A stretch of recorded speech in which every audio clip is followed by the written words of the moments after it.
시간이 됐으니까 이제 수업 시작할게요. 오늘은 챕터 2 서플라이 앤 디맨드를 나가겠습니다. 미시경제학을 공부하고 있어서 가장 첫 번째 장이 시작되는 부분인데 가장 기초 중에 기초를 배우는 거예요. 아마 오늘 배우는 내용의 대부분은 여러분들이 고등학교 때 이미 배웠을 수도 있고 또 경제학의 이해를 아마 대부분 다 들었을 텐데 경제학의 이해에서 다 나왔던 내용들일 겁니다.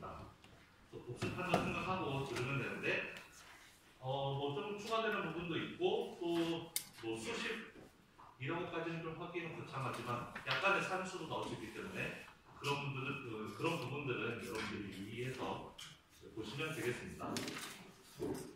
일단 시장이 뭐고 그 다음에 그 시장을 분석하기 위해서 우리가 어떤 모형을 쓰는지 살펴보고 그 다음에 수요가 뭔지 그리고 공급이 뭔지 그 다음에 수요와 공급이 만나서 어떻게 시장의 균형을 이루는지 마켓 이퀄리브리엄에 대해서 배우고 아마 오늘은 이 정도까지 하지 않을까 싶은데 만약에 시간이 남으면 일레스티시티, 탄력성까지 배우겠습니다. 자 그러면 일단 시장이 뭔지에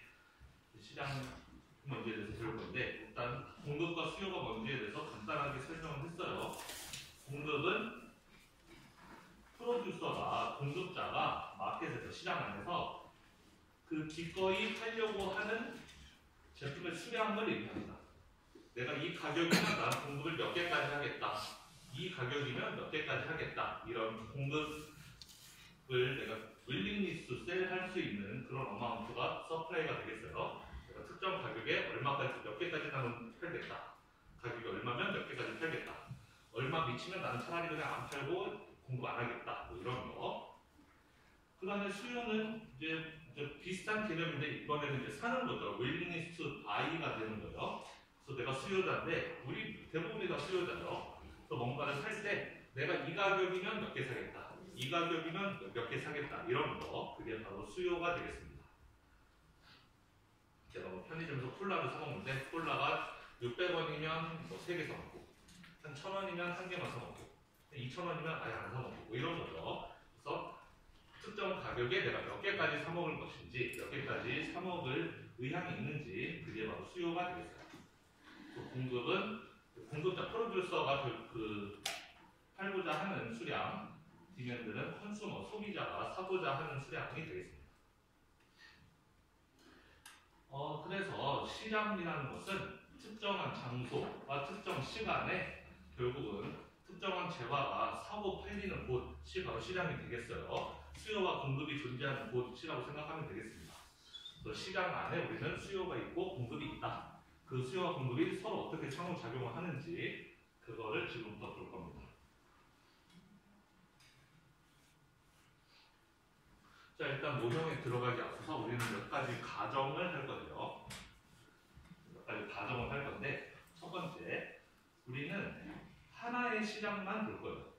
뭐 예를 들면 뭐 콜라를 파는 시장이라고 콜라의 시장, 뭐 사과를 파는 시장, 사과를 파는 시장, 뭐 그래픽카드를 파는 시장, 특정 하나의 재화만 사고 파는 시장을 볼 거라는 거예요. 여러 개를 파는 시장을 보는 게 아니고 싱글 마켓에 대해서만 우리는 지금 당장 논할 것이고 그 다음에 그 하나의 싱글 마켓에서 파는 물건들은 전부 아이덴티컬 하다라고 가정을 할 거예요.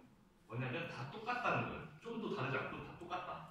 예를 들어서 핸드폰 시장이다 그러면 스마트폰 시장이다 그러면 아이폰하고 갤럭시하고 다르겠죠. 물론 다르겠지만 우린 똑같다라고 가정하겠다는 거예요. 똑같은 걸 판다.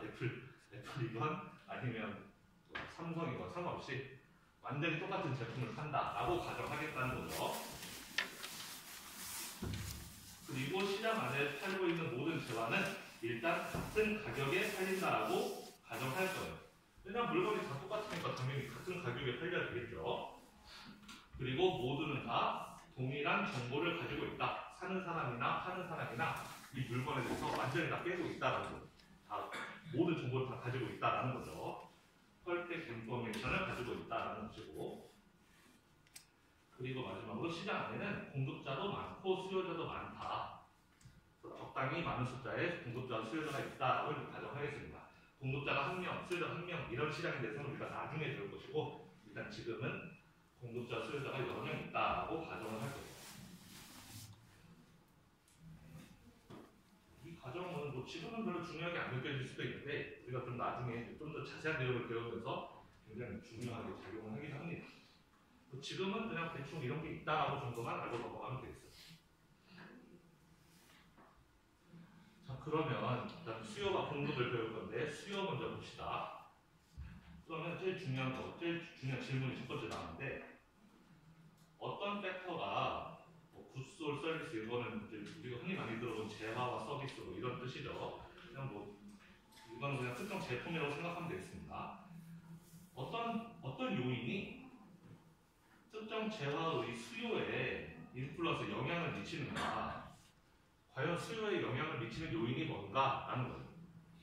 그럼 여러분들이 이제 제품을 사는 사람이죠. 내가 콜라 사 먹을 때, 내가 뭐, 어떤 요인에 의해서 내가 콜라를 몇 개까지 사 먹을지 그게 결정되는가를 살펴보자는 건데, 뭐 다 생각하기 쉬운 것들이에요. 첫 번째, 프라이스, 가격이 있죠.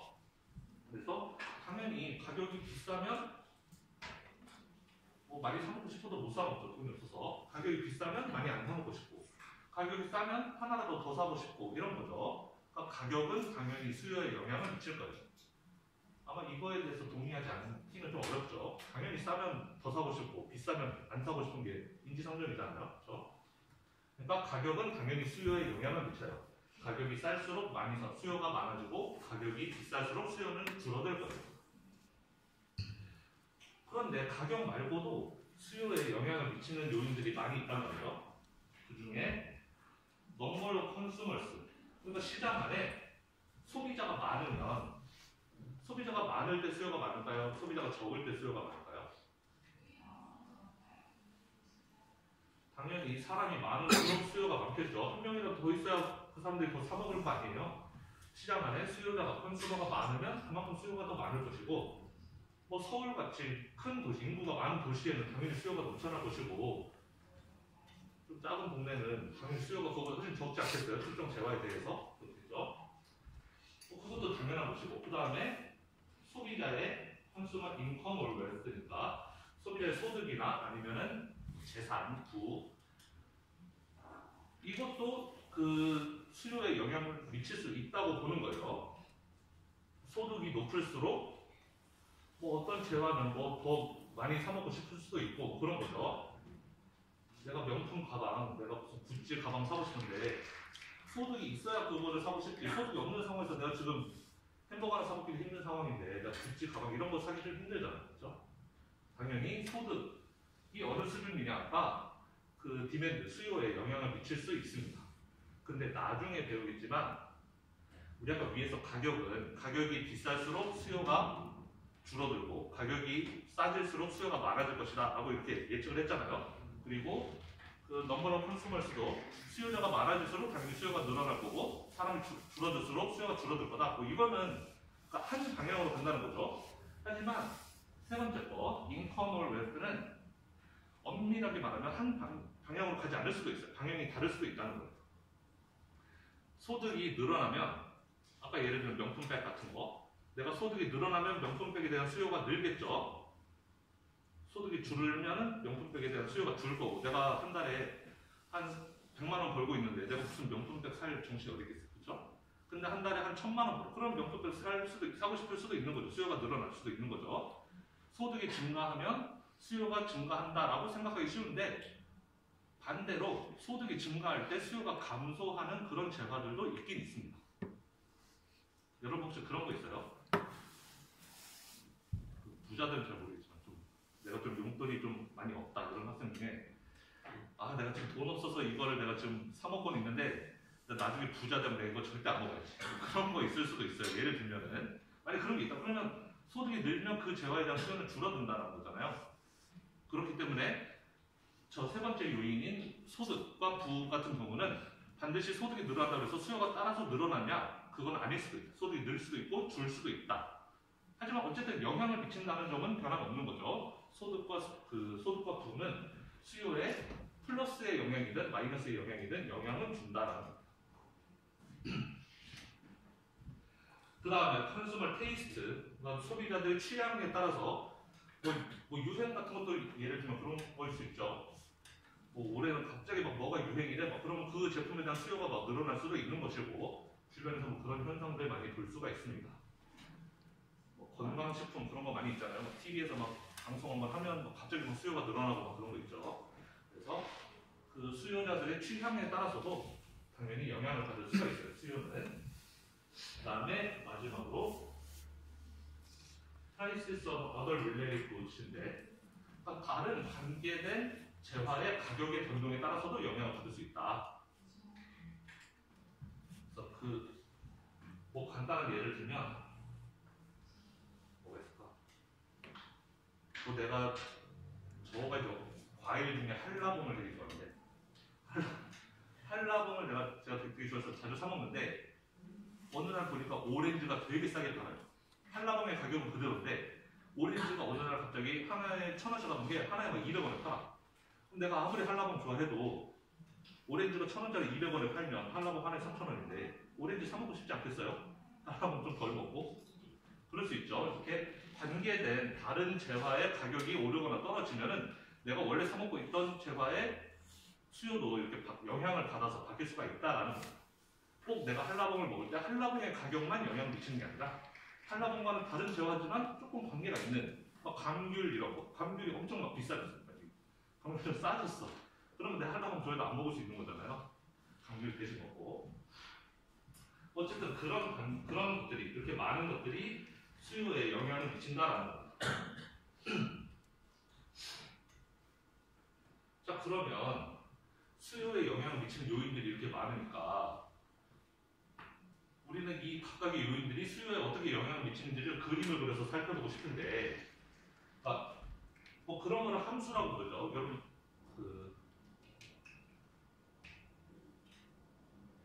예를 들면 수요가 특정 재화의 수요는 어떤 함수일 수가 있는 거예요. 이 안에는 가격도 들어갈 수 있고 또 막 저런 다른 요인들, 뭐 팩터 1, 팩터 2 이렇게 쓸 수 있어요. 이런 많은 요인들에 의해서 수요가 이렇게 결정된다는 거죠. 근데 이거를 그림으로 그리려면 너무 복잡해지는 거예요. 차원이 너무 많아지는 거예요. 무슨 말인지 헷갈려요.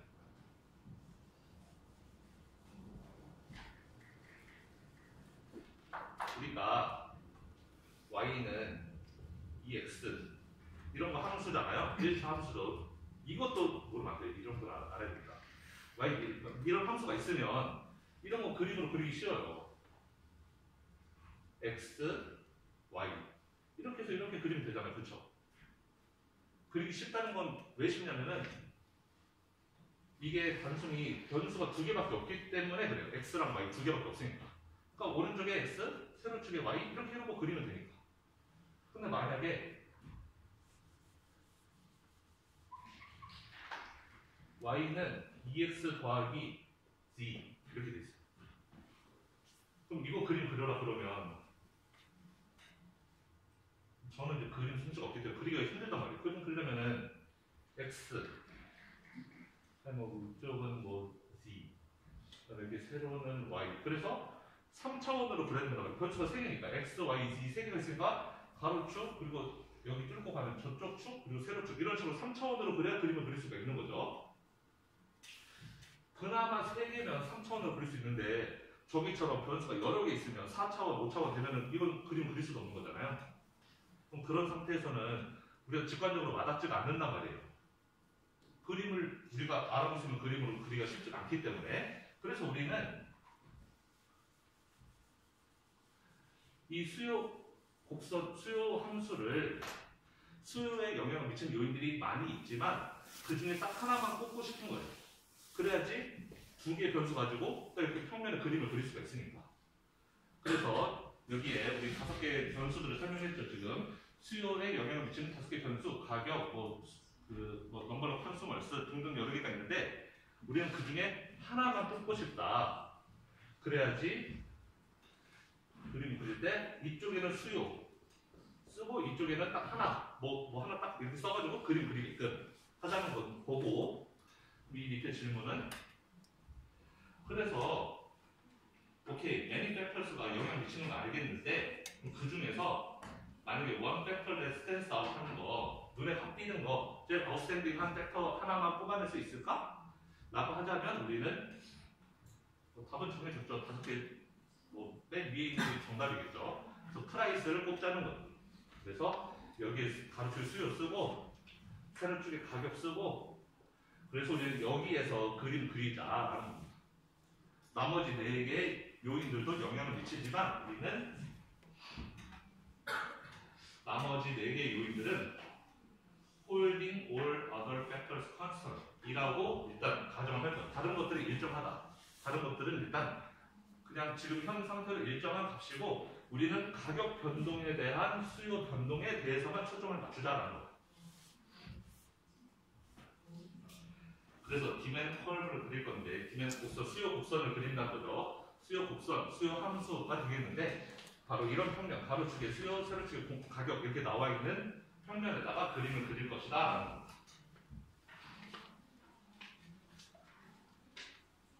자, 그래서 마케토 토미로스네요. 토마토 시장에 대해서 수요를 그려보겠다라는 거죠.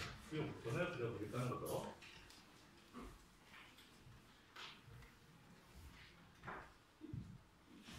그래서 우리는 맵아웃을 하고 싶은데 퀀티티 디맨드과 그 프라이스에 대해서 각 가격에 대해서 사람들이 얼마만큼의 그 수요를 원하는지 그걸 그림을 그리겠다.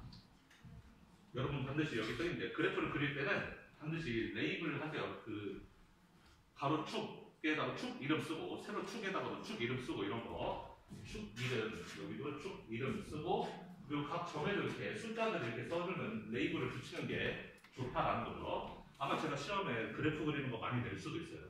그럼 그래프 그냥 이렇게 되는데 이런 식으로 그리지 말고 가로축 이름 뭔지 쓰고 세로축 이름 뭔지 쓰고 이 점에서 여기는 얼마 여기는 얼마 이런 거 다 쓰라는 거예요. 레이블을 다 붙여라라는 거. 그래야 정확하게 설명이 되는 겁니다.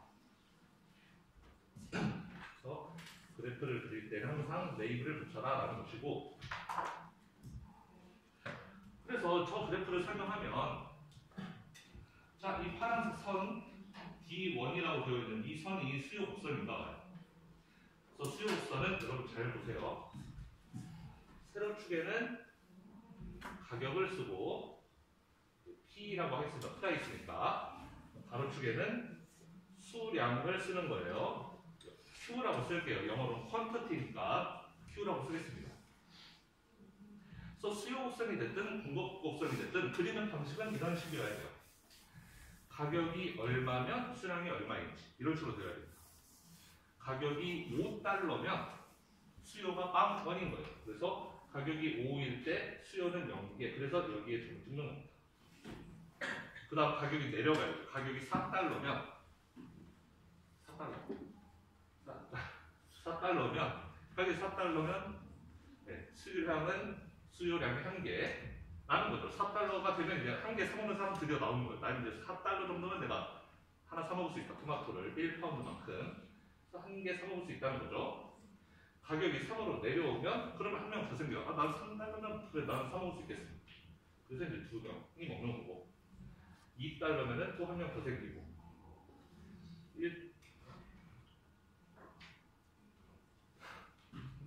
3번 써야 되는데 $1면은 4, $빵면은 5명까지 이렇게 되나 보죠. 그래서 수요 곡선을 이렇게 그릴 수 있다라는 거죠.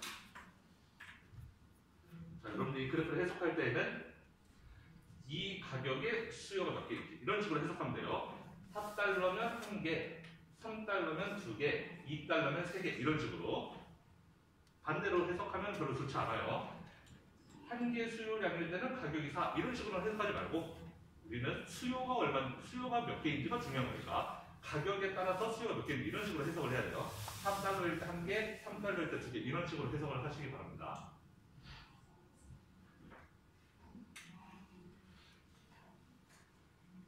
그래서 이걸 보면 알 수 있다시피 일단 가격이 5일 때, 가격이 여기 5일 때는 컨슈머스가 토마토를 디맨드하지 않는다는 거죠. 아무도 토마토를 원하지 않는다. 너무 비싸니까. 가격이 $5면 그거 너무 비싸서 아무도 토마토를 사 먹을 수가 없어요.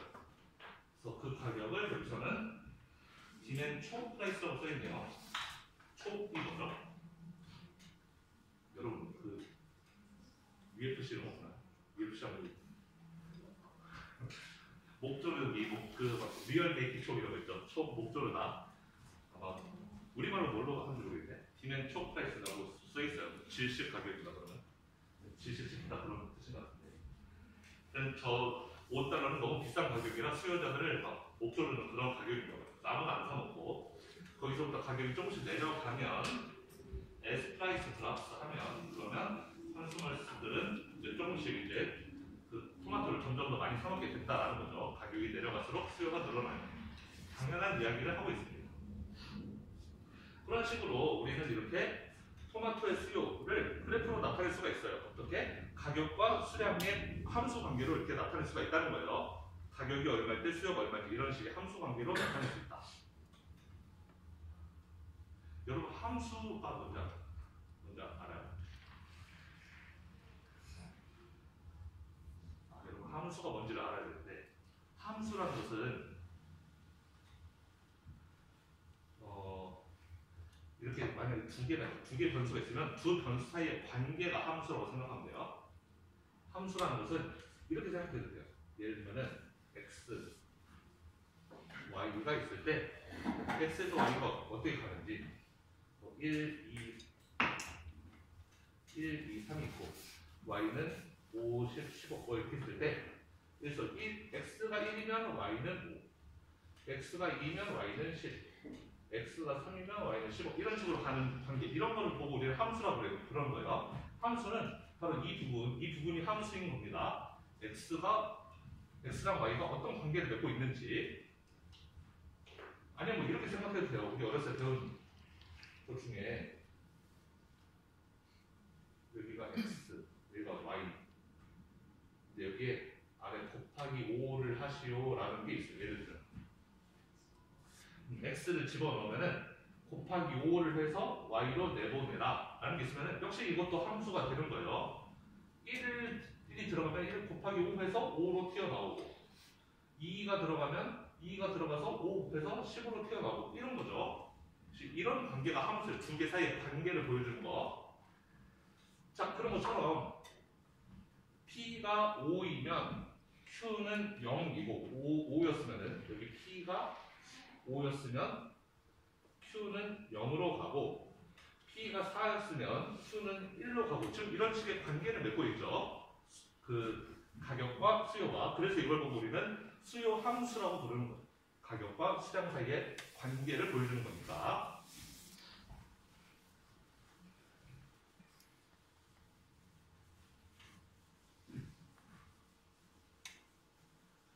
그러면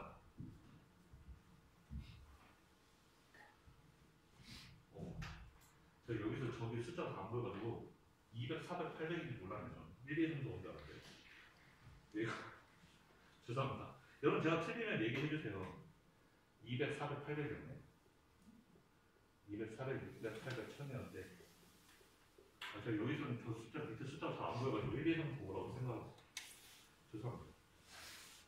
자 어쨌든 가격이 5일 때는 아무도 안 사먹고 가격이 4일 때는 200파운드 어치를 사먹는 거죠. 200파운드만큼의 무게를 토마토를 그만큼 가격이 3일 때는 400파운드만큼 사먹고 네, 뭐 이랬다는 겁니다. 수요 곡선이. 그러면 그래프는 이렇게 나와 있는 거 알 수가 있는데 그럼 이거 수식으로도 쓸 수가 있어야 돼요. 자, 수식. 이런 1차 함수를 수식으로 나타내는 거. 여러분, y는 2x 더하기 4 이런 거 그림 그릴 수 있나요? 이 정도는 할 줄 알아야 됩니다. 여기 앞에 있는 2는 y 절편이고 아니 y 절편 앞에 2는 기울기고 뒤에 있는 4는 y 절편이죠. 이거 알아야 되나요? 이거 설마 처음 봐 이거? 이거 모르면 안 되는데 이거 모르면 여러분 그 초등학교 3학년 책북 나와 있어요. 그거 보고 공부하셔야 돼요. 이거는 저럴 때 x, y 있으면 이 y는 여기 4는 y 절편 여기 4라는 뜻이구나. 그 다음에 이 2는 기울기구나. 그래서 우리 그림을 이런 식으로 그리잖아요. 여기 지나가게끔. 그래서 여기 기울기가 2가 되게끔 이렇게 그림 그리죠. 자, 그러면 이거를 여러분들이 안다고 가정하면 이것도 여러분 그림 그릴 수 있겠죠. 식으로 나타낼 수가 있겠죠. 그림 보고 y절편 기울기 다 나와 있으니까. 자, 그러면은 세로축이 P니까 P는 그 다음에 앞에 이제 여기 기울기가 돼야 될 텐데 기울기는 여러분 이렇게 생각하면 돼요. 가로축 벽화량 분의 세로축 변화량을 쓰면 되는 거죠. 여기서 여기로 이동할 때 가로축은 이렇게 보면은 200만큼 이동했는데 세로축은 마이너스 1만큼 이동했잖아요. 200 커질 때 마이너스 1 된 거죠. 200 갈 때 마이너스 1 갔다 라고 하면 그게 기울기가 되는 거예요. 그래서 기울기 곱하기 여기 수량 Q. 우리는 수량 중에서도 수요의 수량이니까 QD라고 쓰겠습니다. 디맨드, 퀀터티 디맨드시라서 디맨드의 퀀터티라서 QD라고 쓸게요. 그 다음에 더하기 여기 Y축에서 5 쓰면 되죠. 5 이렇게 쓰면 되겠습니다. 자, 그래서 이런 식으로 쓰면 이 그래프를 식으로 나타낸 셈이 되는 건데 이렇게 써놓으면은 우리가 일반적으로 이렇게 쓰면은 P는 Q에 대한 함수가 된단 말이에요. Q가 얼마면 이 계산해서 P가 얼마다 이렇게 해석을 할 수밖에 없잖아요. 이 식을 보면 이해가 되나요? 우리가 어떤 Y는 fx다라고 하면은 x가 얼마면 x에 이런 계산해서 y가 얼마 됐다. x에서 y로 가는 그 방향으로 해석을 한단 말이에요. 그러니까 이 식도 이렇게 써놓으면은 Q가 얼마예요? 수요가 얼마면 그 수요에다가 이런 계산해서 P 가격이 나온다. 이런 식으로 해석이 되는데 근데 아까 제가 수요를 해석할 때 어떻게 한다고 했어요? 수량이 얼마면 가격이 얼마다. 이렇게 해석하지 않는다고 했죠. 우리는 그 반대 방향으로 해석한다고 했어요. 가격이 3달러면 200파운드만큼의 수요가 있고 가격이 3이면 400만큼의 수요가 있고 이런 식으로 해석한다고 했어요. 즉 해석을 어떻게 해야 되냐? P를 가지고 뭐 이런 계산을 막 하면은 그거에 대해서 Q가 나와야 되는 가격이 3이면 Q가 얼마 이런 식으로 쓰는 게 더 직관적으로 옳은 수식이라고 해요. 그래서 우리는 이 식을 이렇게 써도 크게 틀린 건 아니지만 직관적으로 해석하기에는 이 식을 바꿔주는 게 좋아요. 변환을 해주는 게 좋습니다. 어떻게? Q 저쪽으로 넘기고 P 이쪽으로 넘겨서 200분의 1 QD는 5 빼기 P가 되겠네요. 그렇죠? P 이쪽으로 넘어갔으니까. 그러면 양변을 200으로 곱해주면 Q는 200 곱하면 1000 빼기 또 200 곱하면 200P 이렇게 되겠죠. 자, 일반적으로 식으로 쓸 때는 이렇게 써도 틀린 건 아니지만 이렇게 쓰는 게 우리가 수요 곡선을 직관적으로 해석하는데 더 좋아요. 그래서 우리 보통 이렇게 씁니다.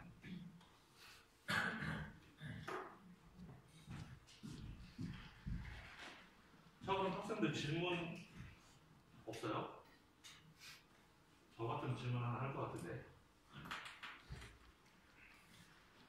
저 같은 질문 없어요. 우리가 보통은 우리가 지금까지 고등학교 때까지 수학을 배울 때는 함수를 배울 때는 항상 y는 fx라고 해놓고 그 다음에 이걸 그림을 그릴 때도 가로축에 x, 세로축에 y 이렇게 해서 이 사이의 관계 이런 식으로 그림을 그렸단 말이에요. 그렇죠? 그래서 x가 얼마면 y는 얼마, x가 얼마면 y는 얼마 이런 식으로 x가 얼마면 y가 x가 투입되면 y가 돼서 나오는 그런 방향으로 해석을 했었는데 그럼 수요도 x가 얼마면 y가 얼마 이런 것처럼 가격이 얼마면 q는 얼마 이렇게 나오는 게 수요니까 그럼 그림을 이렇게 그리지 말고 가로축에다가 p를 쓰고 세로축에다가 Q를 쓰면 P가 얼마일 때 수요는 얼마가 되고 이렇게 그리는 게 더 좋은 거 아니에요? 라고 생각할 수도 있잖아요. 제 말이 무슨 말인지 알겠어요? 지금 우리 앞에 그래프는 이렇게 그려져 있다면 가로축에 Q, 세로축에 P가 되어 있어요. 우리 해석할 때는 일반적으로 X, Y 그래프가 있을 때 X가 얼마면 Y는 얼마, 즉 가로축에 있는 거를 먼저 투입하면 세로축에 있는 게 튀어 나오는 방향으로 우리가 함수관계를 직관적으로 이해하는데 여기서 방향이 반전한 거예요. 얘가 얼마면 얘가 얼마가 아니고 얘가 얼마일 때 얘가 얼마인 식으로 이렇게 그림을 그린단 말이에요. 굳이 불편하게 이렇게 한다는 거죠. 그럼 왜 이렇게 하느냐? 그림을 이렇게 그리는 게 더 좋은 거 아니에요? 라고 생각할 수가 있다는 거죠.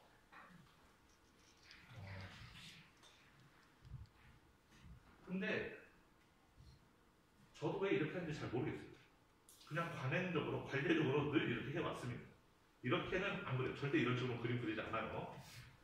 왜 그런지는 저도 잘 모르겠는데 이게 나중에 앞으로 우리가 경제학, 미시경제를 계속 배우면서 느끼겠지만 이렇게 그리는 거에 익숙해지면 또 그거에 익숙해집니다. 그래서 그냥 이렇게 배워요, 우리는. 그래서 그림으로 그릴 때는 Q가 가로축, P가 세로축인데 식으로 쓸 때는 굳이 가로축을 먼저, 가로축을 이렇게 세로축에 있는 P 값에 대한 함수로 이렇게 나타내요. 자, 그러면 여기까지 잘 이해했으리하고, 자, 그래서 수식으로도 이렇게 나타낼 수 있다. QT는 1000 빼기 200P 이런 식으로 수식으로 나타낼 수 있고, 여러분들은 이거를 변환을 자주 할 수가 있어야 돼요. 제가 만약에 이 식을 주면 그럼 여러분은 이 그림도 그릴 수 있어야 되고 또한 이렇게도 표현할 수 있어야 될 거예요. 아시겠어요? 이거랑 이 그림이랑 그 다음에 이 식이랑 세 개 중에 1번, 2번, 3번 중에서 제가 아무거나 하나 주어주면 여러분들은 나머지 두 개로 자유자재로 변환할 수 있어야 된다 라는 겁니다. 그 정도는 기본으로 할 줄 알아야 돼요. 마치 앞에 이 그림을 보여주면 이 그림을 보고 이 두 개의 수식을 여러분들이 끌어낼 수 있어야 되고 이 두 개의 수식 중에 내가 아무거나 하나 주면 나머지 하나 수식과 이 그림을 그려낼 수 있어야 돼요. 그 정도의 기본 수학 지식을 여기서 요구합니다.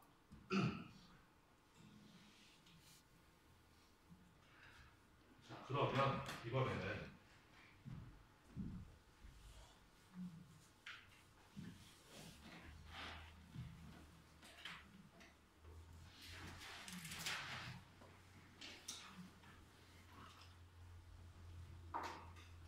아까는 수요를 결정하는 요인들이 많다고 그랬어요. 프라이스도 있고, 뭐 컨슈머 뭐였지? 넘버 오브 컨슈머였죠. 넘버 오브 컨슈머도 있었고, 넘버 오브 컨슈머도 있었고, 또 많이 있죠. 무슨 인컴도 있었고, 뭐 테이스도 있고, 뭐 여러 개 있습니다. 이렇게 여러 개 있는데. QD를 결정한 요인들은 이렇게 여러 가지가 있는데 우리는 지금 QD를 P 하나에 대해서만 지금 나타내고 있죠. QD는 얘에 의해서 결정된다 이렇게 쓰고 있잖아요. 이 많은 것들을 지금 다 무시했어요. 얘 날리고 다 얘 날렸단 말이에요. 얘만 살려놨어요. P에 의해서 그 수요량은 결정된다 이렇게 좀 설명하고 있잖아요. 그러면 얘는 그냥 날리고 말 거야? 이제 그 질문이 필요하겠죠. 얘네들 어떻게 할 거야? 라는 질문이 나오게 됩니다.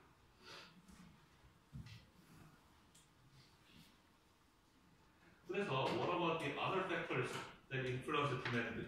그래서 그러면 수요에 영향을 미치는 다른 애들, 프라이스 얘 남겼고 얘는 집어넣었고 얘 말고 다른 애들은 다 그냥 제꼈는데 걔네들은 어떻게 할 거야? 그 경우에 우리는 일단 디맨드 커브는 2디멘전 2차원으로 그리고 싶었기 때문에 지금 Q와 P에 대해서만 나타낸 거죠. 그래프를 평면에 나타내고 싶었기 때문에 X, Y 두 개 변수 가지고 그림 그리는 것처럼 P, Q 가지고 그래프 나타냈어요. 그리고 모든 나머지 팩터들은 assumed constant, 그래서 일정하다라고 이제 일단 가정을 해놓은 겁니다. 일정하다라고 가정을 해놨는데 만약에 걔네가 변하면 일정하지 않으면 어쩔 건데? 라는 질문이 있을 수가 있죠. 뭐 사람들의 인컴이 증가했어요. 갑자기 막 나라에서 재난 지원금을 막 뿌려가지고 인컴이 막 증가했어요. 소득이 늘어났어요. 그럼 그때 분명히 수요 변할 건데 그럼 이 식으로는 표현을 못하잖아. 그렇죠. 이 식으로는 표현을 못하죠. 하지만 우리는 그런 경우에 if another factor changes가 되면 다른 저 P를 제외한 얘를 제외한 다른 팩터들이 만약에 변동이 생기면 우리는 demand curve will shift가 돼요. demand curve 자체가 shift, 움직인다라는 거죠. 그래서 이 그림에서 보면은 저 파란색 선이 원래의 demand curve였는데 뭔가 다른 요인의 변동이 생기면 저 demand curve가 오른쪽으로 가거나 아니면 왼쪽으로 가거나 이런 식으로 변동한다는 거예요. 자, 그 경우에 우리는 오른쪽으로 가면 수요가 늘었다라고 표현하는 거고 왼쪽으로 가면 수요가 줄었다라고 표현을 하는 겁니다.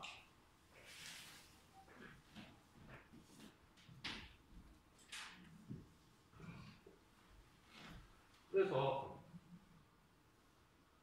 토마토에 원래 수요가 이렇게 생겼었는데 토마토에 원래 수요가 이만큼 있었는데 각 가격에 따라서 5일 때는 빵, 4일 때는 200, 3일 때는 400 이런 식으로 토마토 수요가 원래 이렇게 있었는데 갑자기 토마토에서 서스펙트 살모넬라 솔스 살모넬라 균이라는 그 식중독 일으키는 균이 있나봐요. 토마토가 그 살모넬라 균의 소스라고 막 뉴스에 막 나오기 시작했어요. 쉽게 말해서 토마토 먹으면 식중독 걸린다. 토마토에 안 좋은 균이 있다. 이런 게 막 예를 들어 뉴스에 막 나오기 시작했어요. 자, 그러면 걔는 일단 토마토 가격의 변동을 주는 게 아니고 토마토에 대한 사람들의 테이스트를 바꾸는 거죠. 어제까지만 해도 나 토마토를 맛있게 먹었는데 이제 토마토 먹으려고 그러는데 얘가 별로 맛있게 안 보여요. 이제 살모넬라 균이 안에 있다고 생각하니까 별로 맛있게 먹기 싫어지는 거죠. 수요가 줄어드는 거예요. 근데 그거는 살모넬라 균이라는 것 때문에 사람들의 테이스트가 변동한 거지 가격이 변동한 건 아니란 말이에요. 그럼 그런 경우에 가격 이외에 다른 요인이 변동하면 어떻게 되느냐? 살모넬라 균 때문에 수요가 줄어들겠죠. 여기가 수요였는데 수요가 줄어들게 되는 거예요. 이쪽 방향으로. 원래 수요가 여기였으면 여기로 주는 거고 원래 수요가 여기 있으면 여기로 주는 거고 원래 수요가 여기 있으면 여기로 줄어드는 거죠. 그래서 수요 곡선이 이렇게 움직인다. 왼쪽으로 움직인다라는 거예요. 가격 이외에 다른 요인 때문에 수요가 줄어들게 되면 이렇게 수요 곡선이 왼쪽으로 간다라는 거예요. 반대로 보기 위해 보면 Discovery of Cancer Fighting Ability네요. 그래서 토마토가 암에 좋다. 토마토가 항암 효과가 있다. 라는 막 소문이 나는 거예요. 토마토 먹으면 암 안 걸린대. 막 이런. 그럼 갑자기 토마토 잘 안 먹던 사람들도 혹시나 암이 부모님이 암이 있다. 그런 경우에는 내가 암 걸릴 유전자가 좀 있다. 그렇게 생각이 드는 경우는 토마토가 먹고 싶어질 수도 있죠. 내가 별로 안 좋아해도. 어쨌든 토마토의 수요가 늘어날 수 있다는 거 없이고 수요가 늘어난다는 것은 토마토의 수요가 Q인데 Q가 오른쪽으로 늘어난다는 거죠. 그래서 곡선이 이렇게 오른쪽으로 옮겨간다. 우리는 그 경우에 곡선이 shift한다라고 표현해요. 그래서 demand curve를 shift하고 써있는 거죠. another factor가 change하면 demand curve가 이렇게 shift한다라는 거예요. 자, 여기까지는 뭐 이해하는데 어려운 거 있나요?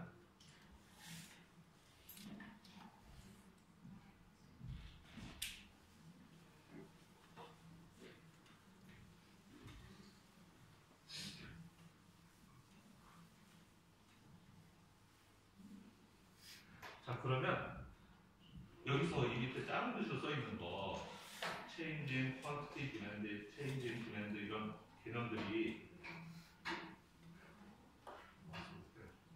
여기 작은 글씨로 써있는 이 개념들이 되게 중요한 개념들인데 이거에 대해서 설명을 좀 할게요. 이건 여러분들이 꼭 알아둬야 되는 개념이에요.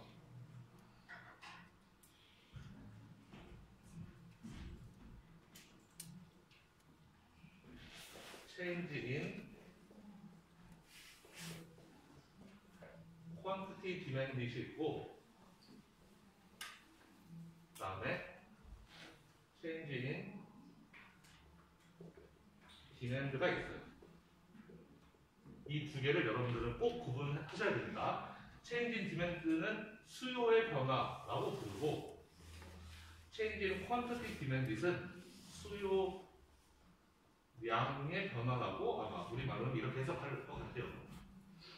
수요량의 변화와 수요의 변화 같은 말 아니야? 라고 생각할 수 있겠지만 그냥 우리가 경제학 안 배우고는 같은 말이라고 생각해도 되는데 경제학에서는 이 둘을 반드시 구분해야 됩니다. 수요량의 변화라는 건 뭘 뜻하는 거냐면 가격 변동 때문에 발생한 수요의 변동을 수요량의 변화라고 불러요.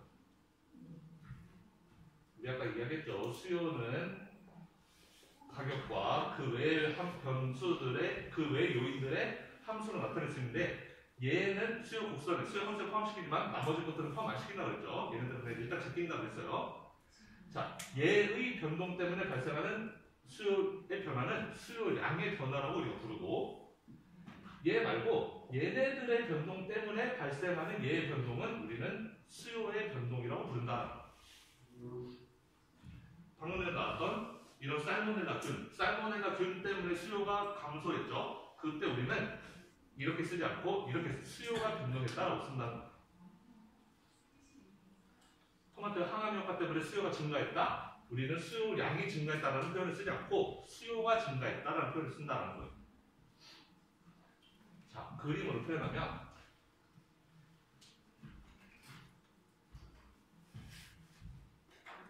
이렇게 수요 곡선이 있을 때 change in quantity demand이 뭐냐면 예를 들면 현재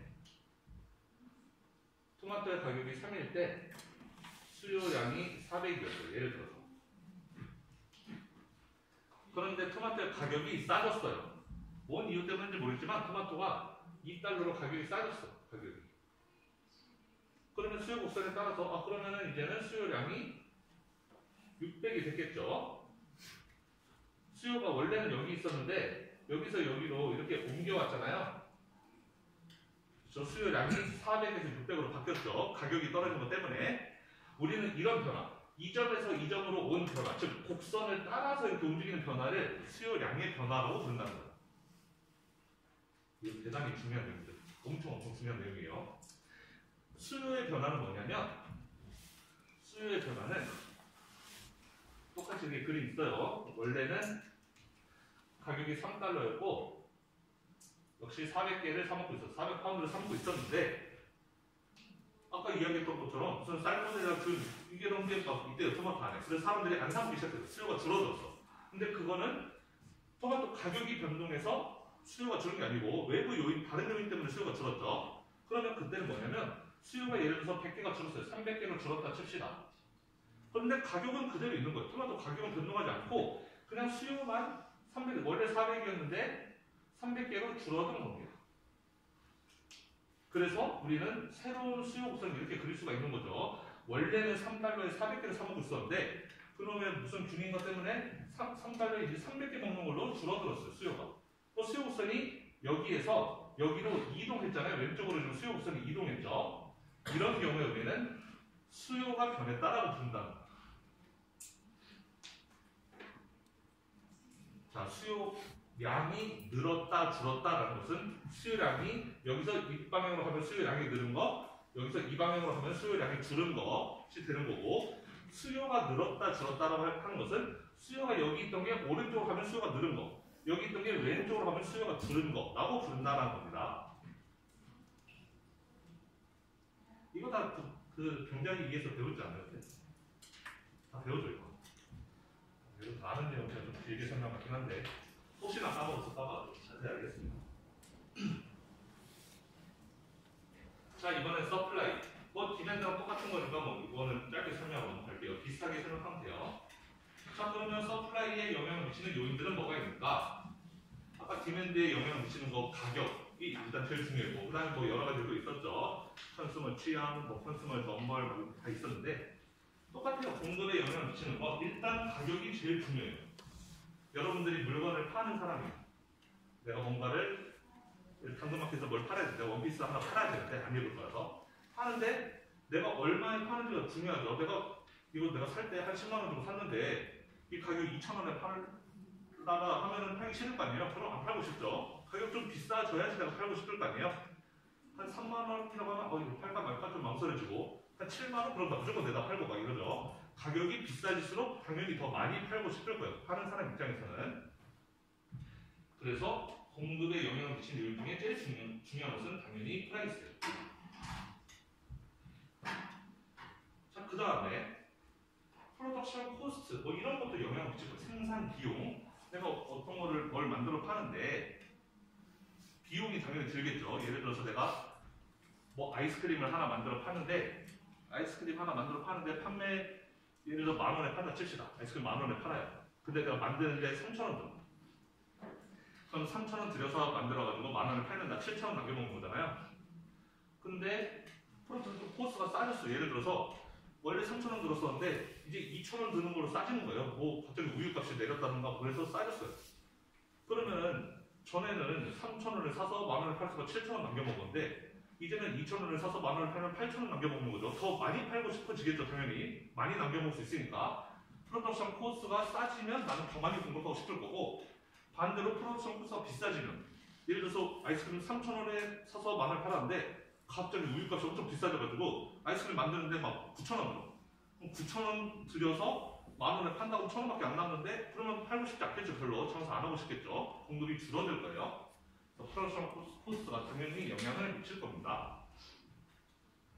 생산 비용, 뭐 생산하고 뭐 그거를 뭐 분배하고 막 팔려고 하는 그런 모든 과정에 드는 그런 비용이 비싸질수록 팔기 싫을 것이고 싸질수록 팔고 싶을 거예요. 더.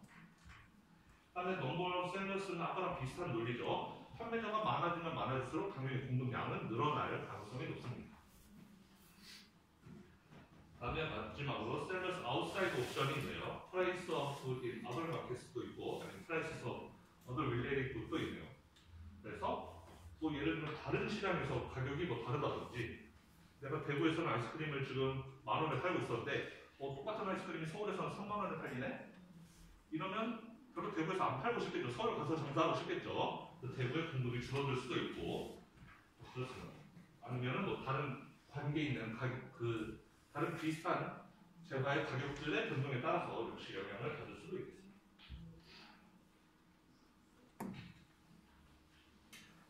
자, 그러면 서플라이는 역시 아까랑 똑같은 방식으로 해석하면 돼요. 기존에 했던 것처럼.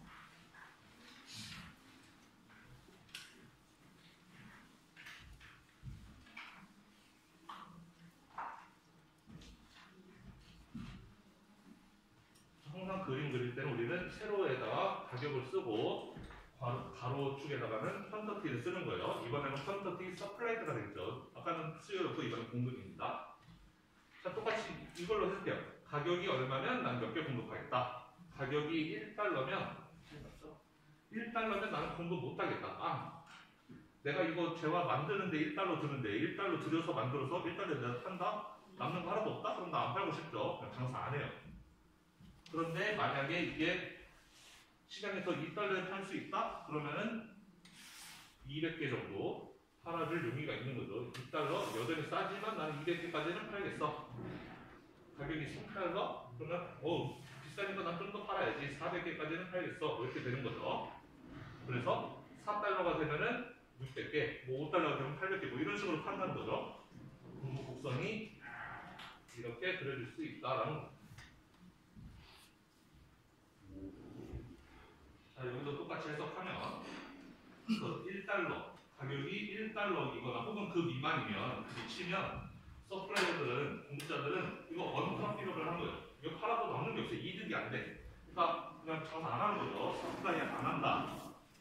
원 빌링 서플라이 얘기가 되는 것이고, 그래서 우리는 이 경우에 그 가격을, 저 1달러의 가격을 서프라이스라고 불러요. 공급 지식 가격이죠. 공급자들 지식시켜버리는 가격. 저 가격이 하나 나타니까 최소한 저 이상 1달러 이상의 가격이 되어야지 시장이 형성될 수가 있어요. 그 다음에 가격이 2달러 이상 되면 이제 사람들은 가격이 비싸면 비쌀수록 토마토를 많이 공급하게 될 거다라는 것이고, 역시 디맨드 할 때랑 똑같이 이렇게 가격이 얼마일 때 공급이 몇 개, 가격이 3달러면 공급이 몇 개, 이런 식으로 해석을 하면 된다. 그리고 여러분들은 아까 우리 했던 것처럼 그래프를 보고 그 수식으로도 나타낼 수가 있어야 되겠죠. 그래서 일단 수식으로 쓰면은 일단 이거 P가 세로축에 있으니까 P에 대해서 써보면 P는 자, 기울기는 이렇게 쓰면 된다 그랬죠? 내가 가로축으로 얼마만큼 갈 때 세로축으로 얼마만큼 가는지 이거를 기울기 쓰면 되죠? 가로축으로 200에서 400 200이 늘어날 때 세로축은 2에서 3 1 늘어났죠? 200 늘어날 때 1 늘어났다 라고 쓰면 이게 기울기가 되는 겁니다. 그래서 기울기 우리는 quantity supplied 공급에 대해서 하고 있을까?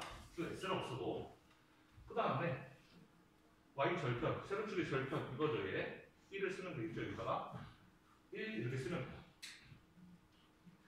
자 이렇게 쓰면 됩니다. 저 그래프를 그대로 우리가 어렸을 때 배웠던 1차 함수 그 수식 쓰는 방식도 이렇게 썼는데 자 이 방식 이렇게 쓰는 것은 별로 좋은 게 아니다 라고 아까 했었죠. 이렇게 쓰는 거는 우리가 직관적으로 해석하는데 그 도움을 주지 않고 우리가 직관적으로 해석하기 위해서는 Q에 대해서 써야 된다고 했어요. 그래서 이 식을 바꿉니다. 얘 1을 왼쪽으로 넘겨주면은 200분의 1 QS는 T 빼기 1이 되는 것이고 양면에 200을 곱해주면 QS는 200T 마이너스 200 이렇게 되겠죠.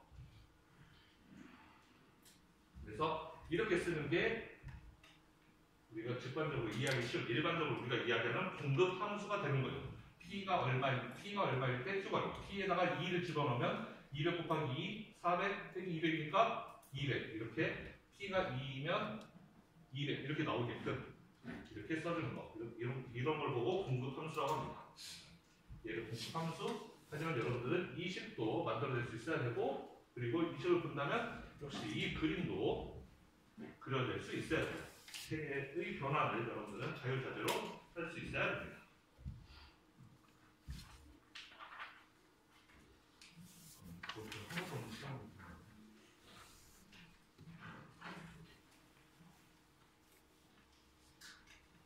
여기 어려운 문제야 혹시? 여기서 어려우면 힘들어요. 여기서 어려우면 자, 서플라이도 아까랑 똑같이 디맨드 할 때 디맨드에 영향을 미치는 게 가격 말고 여러 가지 다른 것들이 있었는데 그런 것들을 일단 생각하고 우리는 수요 함수를 그렸단 말이에요. P에 대해서만 Q를 나타냈었죠. 공급 함수도 똑같아요. 영향을 미치는 요인들이 많이 있었어요. 프로덕션 코스트도 있었고 넘버 오브 셀러스도 있었고 다른 요인들이 많음에도 불구하고 우리 걔네들 다 제끼고 일단 P에 대해서만 나타냈습니다. 그러면 P 말고 다른 게 변화하면 어쩔 건데 어쩔 TV 하여튼 P만 다른 게 변화하면 어쩔 건데 그런 거죠. 그런 경우에 아까 디맨드가 했던 거랑 똑같이 해석을 하면 돼요. 가격을 재면 다른 요인 때문에 수요가 늘면 수요 곡선 자체를 오른쪽으로 보내고 다른 요인 때문에 수요가 줄면 수요 곡선 자체를 왼쪽으로 보냈던 것처럼 똑같이 공급도 다른 요인 때문에 공급이 늘면 공급 곡선을 오른쪽으로 공급이 늘었다 그러면 오른쪽으로 줄었다 그러면 왼쪽으로 보내면 됩니다. 그래서 여기 보면은 faster, harvest네요. 그래서 토마토를 수확하는데 기술력이 좋아져서 이제 토마토를 빨리빨리 수확할 수가 있게 됐어요. 1년에 한 번 뭐 농사 짓던 걸 1년에 막 2번씩 농사 짓고 막 이랬는지 어쨌든 그 생산 기술이 좋아져서 어쨌든 토마토 생산을 많이 할 수 있게 되었습니다. 그럼 공급량이 늘어났다는 거죠. 이건 가격이 올라서 공급이 늘었다라기보다는 그 외 다른 요인 때문에 공급이 는 거예요. 그런 경우에는 토마토가 이렇게 오른쪽으로 Q가 오른쪽으로 증가했다. 그 수요 곡선이 이렇게 시프트한다라고 우리는 표현을 하는 겁니다. 서플라이 컬과 시프트하는 걸 옮겨가는 거죠. 드라운, 뭐 만약에 가뭄이었어요. 그래서 토마토를 많이 생산하지 못했어요. 가뭄 때문에. 생산 비용도 많이 들고. 그럼 공급이 줄겠죠. 그런 경우는 이렇게 왼쪽으로 간다. 자, 아까랑 똑같이 설명하면 여기는 그런 말이 안 나오네. 여기도 똑같아요. quantity supplied가 있고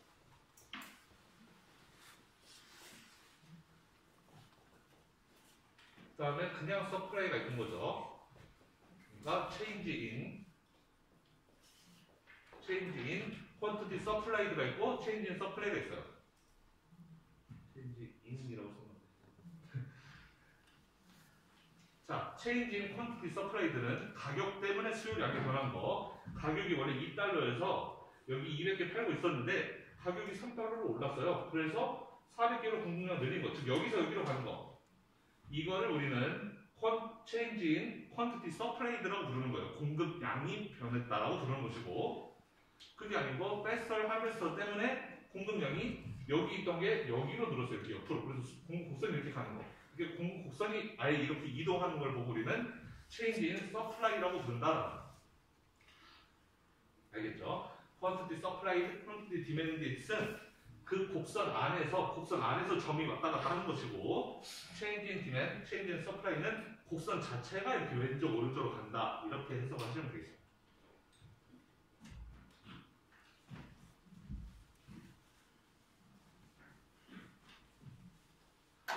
그리고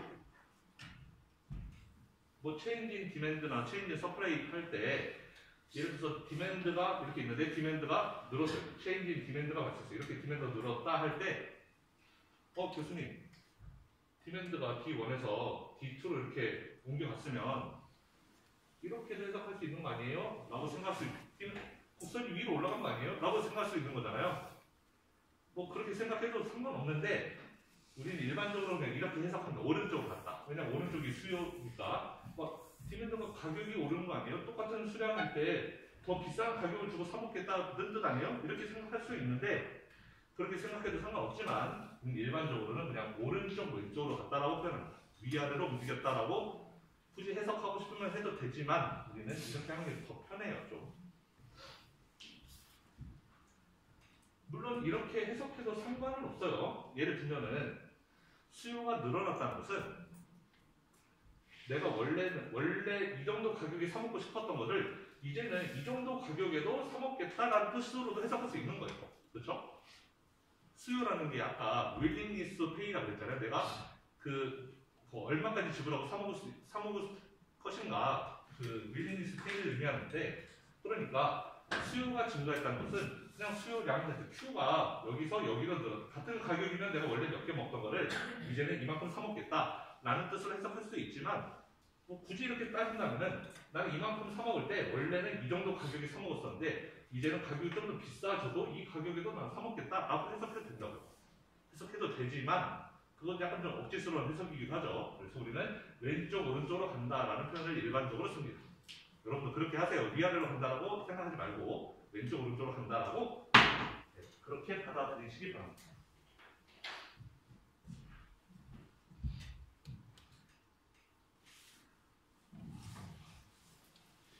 자, 그래서 마켓 이퀄리브리엄, 이제 수요랑 공급을 합쳐봅시다.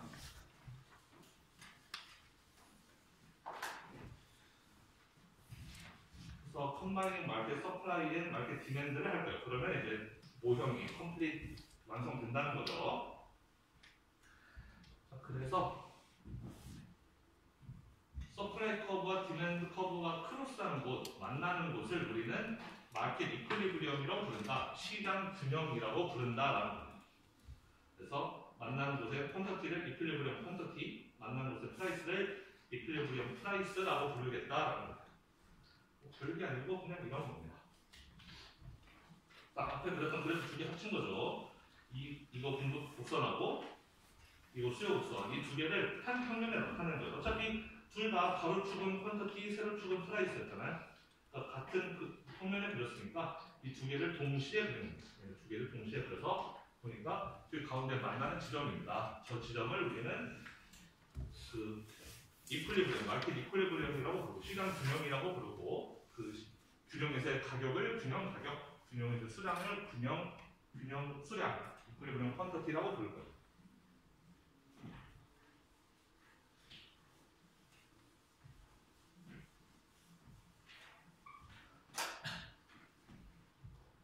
자, 저렇게 우리 앞에 그려도 곡선 두 개를 그렇게 합쳤는데 우리 앞에서 봤던 곡선에 10도 있었죠. 수요 곡선과 공급 곡선의 10을 보고 우리는 그냥 간단하게 연립 방정식으로도 풀 수가 있는 겁니다.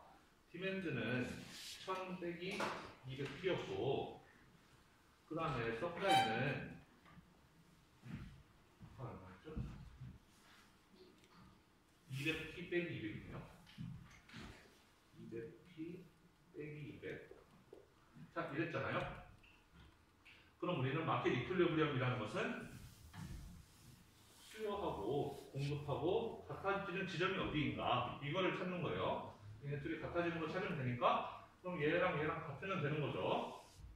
1000 빼기 200p는 200p 빼기 200이니까 이거 풀면 넘기면은 1200은 400p여서 p는 3이 되는 거죠. 그럼 p가 3이 됐으니까 여기다가 3 집어넣으면 1000 빼기 600이니까 400. p가 3이 됐으니까 3 집어넣으면 600 빼기 200이니까 여기도 400 이렇게 되죠. 그래서 q는 400이구나 라는 걸 알 수가 있습니다. 우리가 식으로만 풀어봐도 이 지점, 이퀄리브리엄 지점이 가격은 3, 여기 q는 400 이렇게 될 거라는 거를 풀어보면 알 수가 있는 거죠. 여기가 3이고 여기가 400이니까 그렇죠. 여기서 만난다는 걸 알 수가 있습니다. 자, 이 3달러라는 이 가격, 여기 이퀄리브리엄 프라이스가 바로 the only price that clear the market이에요. 이 시장을 클리어할 수 있는, 정리할 수 있는 유일한 가격이다. 가격이 저 3달러가 아니게 되면, 3달러를 벗어나게 되면 뭔가 한쪽에 과잉이 생기게 돼요. 뭔가 남는 게 생긴다는 거예요. 수요나 공급 쪽에서. 만약에 가격이 비싸지면, 하이어 프라이스가 되면, 3달러보다 가격이 비싸면, 그러면, 볼까요? 가격이 이렇게 비싸요. 여기 이퀄리브리엄 프라이스가 여기 있는데, P2인데, 이거보다 비싸. 더 비싸면, 수요는 여기 있는데, 공급은 여기 있잖아요. 같은 가격에서, 이 높은 가격에서, 수요는 여기 있는데, 공급이 여기 있어요. 그럼 공급이 나가 돌게 되는 거죠, 시장에. 반대로 가격이 낮아요. 가격이 낮아서, 여기 이퀄리브리엄보다 가격이 낮으면, 그럼 공급은 여기 있는데, 수요는 여기 있어. 그러니까 수요가 남는 거죠. 공급은 이만큼, 수요는 이만큼이니까, 이만큼 수요가 남게 돼요. 그래서, 가격이 비싸면, 공급이 그 수요를 초과하고, 그 다음에 가격이 싸면 수요가 공급을 초과하는 그런 일이 발생합니다. 그래서 뭔가 한쪽에서 불균형이 발생한다는 것이고, 우리가 균형이 되려면 그 둘을 같게 하는 마켓 이퀄리브리엄, 이 가격, 3달러의 가격이 되어야 된다.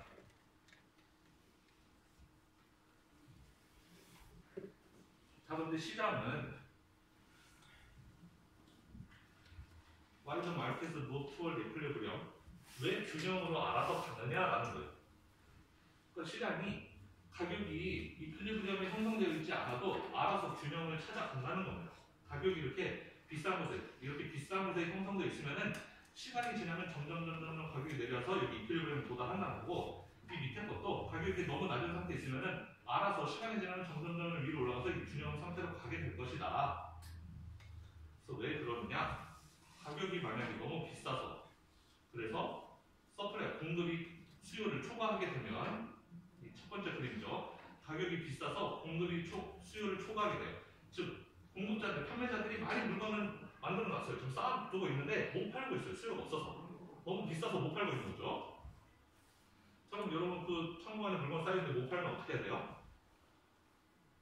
가격을 낮춰서라도 어떻게 팔아야 되지 않겠어요? 그러니까 당연히 가격을 낮출 수밖에 없겠죠. 가격을 점점 낮춰서 물건들을 그 수요량에 맞게끔 가격을 점점 낮출 수밖에 없을 거예요. 반대로 가격이 이렇게 낮을 때도 똑같다는 거죠. 가격이 낮으면은 수요가 공급을 초과하게 돼요. 그럼 사고 싶은 사람들은 되게 많은데 공급이 몇 개 없어요. 가격이 너무 싸서. 그럼 사고 싶은 사람들은 막 사고 싶어 죽겠는데 물건이 없다? 그러면은 내가 좀 더 비싸게 살게요 하면 누군가 와서 나한테 팔겠죠. 그래서 수요자들이 가격을 좀 더 높이 부를 것이다. 라는 거예요. 그래서 만약에 수요자가 너무 많게 되면, 공급이 부족하게 되면은 바이어가 하여금 비드업 더 프라이스 하게 만들 거라는 거예요. 수요자들이 그럼 제가 좀 더 비싸게 살게요. 너무 싸서 안 사시는 것 같은데 좀 더 비싸게 사면 사실 뭐 이런 거죠. 그러면 이제 살 수 있다라는 거예요.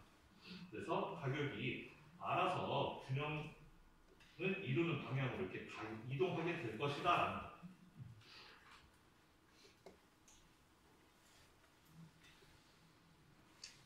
여기까지는 너무 당연한 소리고. 자, 그 다음에 그러면 시장 균형은 만약에 디맨드와 서플라이에 시프트가 있을 때 어떻게 변동하는가라는 거예요. 아까 디맨드와 서플라이 시프트 기억나죠? 가격을 제외한 다른 요인들이 변동하는 경우에는 디맨드 커브나 서플라이 커브가 이동한다고 했어요. 왼쪽 오른쪽으로 이동한다고 했죠. 그렇게 이동할 때는 그러면 마켓 이퀄리브리엄이 어떻게 변하는가? 예를 들면 여기 얘가 하나 있네요. 토마토 균형에서 살모넬라 균.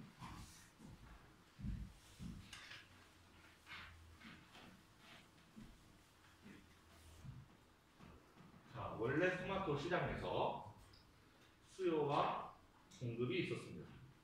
수요와 공급이 있어서 원래 여기가 이퀄리브리엄이었던 거죠. 원래 수요가 여기였는데 갑자기 살모넬라 균이 퍼진다 라고 해가지고 수요 곡선이 이렇게 왼쪽으로 이동했어요. 수요가 줄어들었어요. 사람들이 토마토를 안 사먹기 시작했습니다. 그래서 D2로 이렇게 옮겨왔어요. 수요 곡선이.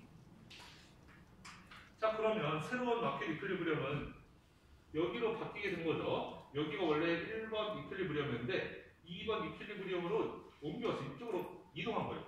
시장 균형이. 자, 이렇게 수요가 이렇게 줄어들었을 때 시장 균형은 어떻게 변하느냐? 가격도 내려가고 그 다음에 수량도 줄어드는 형태로 된다라는 거예요. 왼쪽 아래로 된다는 것은 이렇게 가격도 3달러에서 1.75달러로 떨어졌고 그 다음에 원래 거래되던 수량도 400개에서 150개로 줄어들었다. 둘 다 가격과 수량 둘 다 작아진다. 그렇게 해석을 하면 되겠습니다.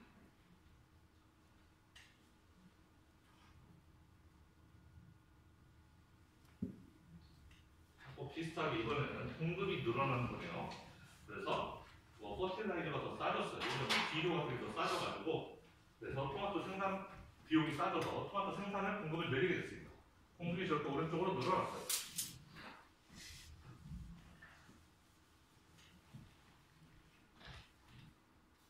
자, 이번에는 수요와 공급이 있었는데 공급이 오른쪽으로 이렇게 늘어났다. 공급이 이렇게 늘어나게 되면은 원래 균형 여기 있었는데 이제 균형이 여기로 바뀌게 됐죠. 여기로 균형이 바뀌게 됐어요. 자, 공급이 이렇게 증가하게 되면은 가격은 떨어졌는데 수량은 늘어나는 걸로 이렇게 나오게 되는 거예요. 결과.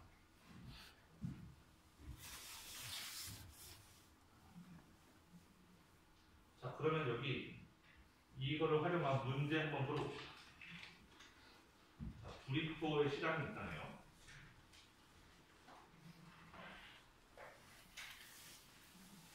브리토 시장이 있는데 다음 중 어떤 게 이퀄리브리엄 프라이스는 증가시키고 그 다음에 그 이퀄리브리엄 퀀터티는 감소시키는지 그런 거를 만들어내는 현상이 무엇인가를 찾아보라는 거예요.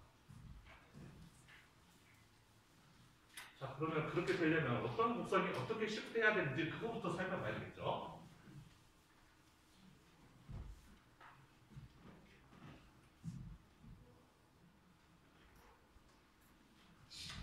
수요와 공급이 있는데 여기에 이퀄리브리엄 프라이스와 퀀터티가 있는데 지금 문제를 보면은 이퀄리브리엄 프라이스는 인크리즈 시키고 이퀄리브리엄 퀀터티는 디크리즈 하래요. 여기에서 프라이스는 내려가고 아니고 프라이스는 인크리즈고 올라가고 그 다음에 퀀터티는 디크리즈 줄어드는 거예요. 이쪽으로 가라는 거죠. 그럼 여기로 옮겨와야 된다는 건데 그렇게 되기 위해서는 당연히 공급 곡선이 이렇게 이동하는 방향으로 가야 되겠죠. 왼쪽으로 이동하는 방향으로. 그래야지 가격은 올라가고 수량은 떨어지는 방향으로 이동하겠죠. 그래서 우리는 공급 곡선이 왼쪽으로 시프트하는 것을 찾아내면 되는 겁니다. 그럼 1번 콩 가격이 비싸졌다. 콩은 인풋이래요. 브리토 만드는데 콩이 들어가요. 근데 콩이 브리토 만드는 재료인데 콩이 비싸졌다. 그러면 원료가 비싸지면 당연히 공급하기가 좀 싫겠죠. 재료값이 비쌌으니까 예전보다 공급을 줄일 거예요. 바로 딱 이 케이스죠. 공급이 줄어드는 케이스. 벌써 저 답이 나왔네요. A번이 답이 되겠네요. 2번 New Advancement in Burrito Making Technology. 브리토 만드는데 뭐 기술이 필요한가 싶은데 테크놀로지가 많이 발전됐나 보죠. 그럼 브리토 만드는 테크놀로지가 좋아졌다. 그럼 만드는 기술이 좋아졌다. 그럼 생산 비용이 싸진다라는 개념이니까 더 많이 생산하고 싶겠죠. 브리토 생산 기술이 좋아졌다라는 것은 공급 곡선을 오른쪽으로 옮기는 게 되겠습니다. 우리가 찾는 정답은 아니죠. 우리 왼쪽으로 가야 되니까. 자, new report on negative health risk of 브리토스네요. 브리토 먹으면 건강에 나쁘다고 이렇게 뭐 나왔나 봐요. 브리토가 건강에 해롭다. 그럼 그거는 수요에 영향을 미치겠죠. 수요에 안 좋은 영향을 미치겠죠. 건강에 해롭다고 했으니까 수요를 이거보다 더 줄이는 쪽으로 이렇게 수요가 왼쪽으로 가는 방향이 되겠습니다. 역시 우리가 찾는 답은 아니고. 마지막으로 토티아 칩, 이거는 컴플리멘트래요. 토티아 칩의 가격이 올라갔다. 컴플리멘트는 뭐냐면 보완제요. 우리말로 하면 보완제고 다음 시간에 자세하게 설명할 건데 컴플리멘트는 우리말로는 보완제라고 해서 같이 먹는 거예요. 같이 먹는 거. 우리가 브리토 먹을 때 토티아 칩도 보통 같이 먹기 때문에 같이 먹는 거를 보완제라고 부릅니다. 쉽게 보면 말하면은 여러분 햄버거 먹을 때 프라이 먹잖아요. 그거랑 똑같아요. 버거 먹을 때 프라이 먹는 것처럼 브리토 먹을 때 토티아 칩도 같이 먹어요. 근데 예를 들어 토티아 칩이 비싸졌다? 그럼 이거 같이 먹어야 되는데 마치 치킨과 맥주처럼 같이 먹어야 되는데 내가 맥주 먹고 싶은데 치킨이 너무 비쌌어. 그러면 맥주도 안 먹는 거죠. 물론 뭐 김치에 먹어도 되긴 하겠지만 웬만하면 치킨이 비싸지면 치킨도 안 먹고 맥주도 안 먹는 방향으로 될 거란 말이죠.